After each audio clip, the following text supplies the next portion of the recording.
Hey there, this is Farrell. Welcome to page 8, Robot Todd, issue 3. And you can see a little thumbnail there, and then the sort of the rough pencils. The first and the third panel, the fox, I just kind of BS'd there as I was penciling, and I didn't really want to take the time to set up the video thing for it. And that little tune that Todd's humming was just sort of made up. But there you can see it's after reference. I did that fox. And also grabbed some, I just looked up Eric Satie sheet music. And I grabbed that first little passage there and tried to emulate it in the third panel there. And yeah, you can also tell there, I don't know if you can, but I can tell. The third panel, the fox was referenced and redrawn from my initial. I just kind of got inspired when I just, rather than thumbnail a page and everything, there's my cat running across my desk. I just got inspired to start penciling, and I felt like the pencils were pretty tight, and the only thing was that the fox, I wasn't crazy about the sort of cartoony fox that I just pulled out of my visual vocabulary.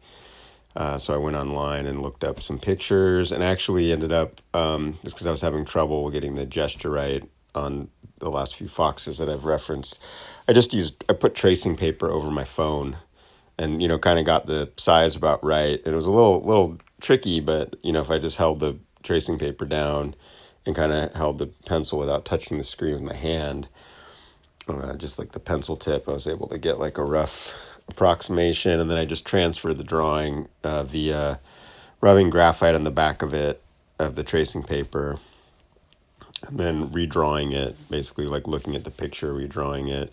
So I basically drew it like 4 times. It's like I kept tracing and redrawing and kind of tweaking each time I did the drawing. So it's kind of like cheating, I guess, sort of the way people use technology to take shortcuts. I'm not opposed to all of that, but yeah, I guess the problem is if you're just relying on that without like doing any of the drawing aspects. It's if you're just like tracing it rather than adding your own I guess information or knowledge, or like looking at the source material and trying to figure out what it is about the crucial things that make the drawing work, rather than just just be like, okay, there's a line around the whole thing. It's like if you look at the picture, there's not any kind of line, not any real lines that outline the shapes. It's all just different tones and colors and values, and your eyeball sort of filling in the gaps and stuff. And the cartooning method that I choose to do is it's a shorthand. All drawing's kind of like a shorthand. It's like representing these things, and I don't know, I'm going off about this, but there's the inks. You can see that I inked it mostly with a brush this time. It wasn't entirely with a brush like the last page. And I saved the lettering for last on this, most of the lettering, 3 panels. I wanted to get, because I feel like the last bunch of pages that I've had a lot of lettering on, I kept reworking. And then while I was painting it, I wasn't happy with it and reworked it then, and then end up reworking it on Photoshop. And rather than just spending tons of time on Photoshop, I decided to let that sit until the very end and then rework it. And then I actually ended up doing some Photoshop tweaking to it a little bit, but I didn't change any of the dialogue or anything. It was just more like shuffling it around, kind of making it, not even shuffling around, but just kind of nudging little things to kind of make it look a little more neat, I guess, like tidy. It just tidied it up a bit. But yeah, here you can see that I'm going in with a pen and like touching up little areas. I just kind of got burnt out in using the brush, which happens sometimes. I'll use the pen for a while and then be like, oh, I feel like, this would be easier with a brush. See, I'm kind of switching back and forth. But yeah, and then I'll do some pages with brush and then be like, this is getting a little tedious. Like certain things, like drawing little circles is a lot easier with a pen for me than with a brush. It's like, yeah, the lettering too. I almost always use a pen for the lettering now. But the lettering, there's this weird thing that happens with the lettering for Robot Todd, I wanted to feel sort of like a computer font, like handwritten to, give it character, but I wanted it to be like blocky letters, sort of like like old school, like, the way like an old school computer would look. And yeah, for some reason, like it's just so different than my natural handwriting, which is more of like a cursive, or even like a print. My print version even kind of has sort of like a a cursive aspect to it. So it's like trying to draw like block letters. It's like they always go in this weird direction. It's like never the.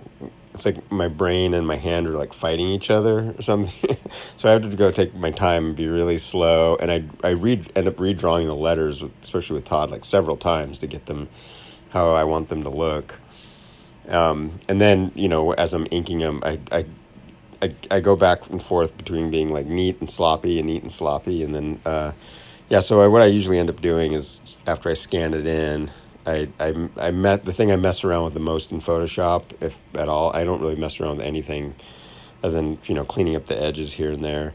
But the lettering, I usually end up doing stuff to that just to make it look a little more readable. I don't want anyone to like be reading my comics and then have to pause over like, what is that word?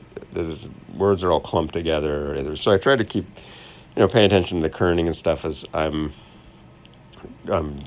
penciling or inking, or rather just as I'm lettering. But it still doesn't look, once I've scanned it in and looked at it, I'm like, man, that still looks really like compared to the actual art, which I feel like is pretty good, pretty decent. Not to toot my own horn, but I feel like, okay, that's at a place that I'm comfortable with, like showing that to the world. But the lettering, a lot of times I'm like, man, that just doesn't look quite right. The thing I probably like, worked the hardest on the lettering was probably for Omega the Unknown. Actually got like an Eisner Award nomination for that. Man, I'm doing all sorts of bragging on this thing. I'm a loser, Eisner Award loser, because I didn't win it. But yeah, it was that was like an actual, like I actually typed it all out, the whole issue out, and then I printed out in blue line, and then I re-lettered. I copied the letter, like basically traced the font that was in my own font, but I traced the computer font, and yeah, and then I photoshopped that onto the finished pages. But so here I finished the page. There was just the lettering was the last part there, and you saw me doing that lettering, and I had this little pencil drawing of this character Gideon from It Will All Hurt sitting on my desk, and I decided just to do a quick watercolor of it. And yeah, I don't know how long it took, like 20 minutes or whatever to color it. It was like on some kind of illustration board or some kind of mat board though, and the watercolor was really it was being really difficult. Yeah, it wasn't going as smooth as I was hoping it'd be like super quick, but ended up taking a little longer than I wanted. I wanted to just do it real fast, like 5-10 minutes and be done with it, but I think I ended up, it just felt like longer. It was the end of the night too, but so there's the finished page pretty much before I scanned it, and there's that guy Gideon. Before I haven't scanned him yet. I might actually touch it up a little bit today. I'm not sure. But there's after the scan, you can see there's the lettering there, and the music is a little darker. Same thing with the This Way thing the Fox is saying. But the 3 panels above, I did a lot of like photoshopping of that to get them to really look a lot cleaner and nicer and neater and all that stuff. And there's the whole thing there, page 8. And I wanted to tell you too real quick about the progress of the SEPT and EMBER book. I'm going to start the crowdfunder today, where I'm hoping to start it today. To get it set up today. And that's like some additional art that I didn't show on Instagram. I did these like 32 drawings, and I'm going to put it out as a book. So look for that soon. And here's my other books there. And this is my latest book, the 2020 book. It's like on the daily drawings from 2020, and you get it from Floating World Comics.